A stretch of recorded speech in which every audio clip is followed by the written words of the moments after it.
Alright, bago ko ito ilagay na stopper dito sa bearing, lalagay ko muna itong spacer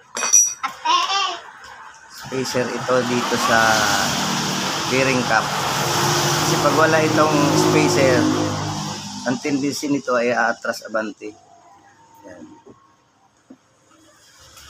So papalag yung bearing, kailangan may spacer.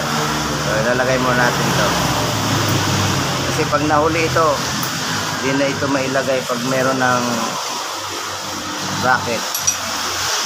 So ito rin sim, ilagay rin natin ito. So ngayon ilalagay natin itong lock. Ang trabaho nito ay stopper dito sa mga bearing para hindi lumabas. May mga metal screw ito, bali 8 piraso. Yan.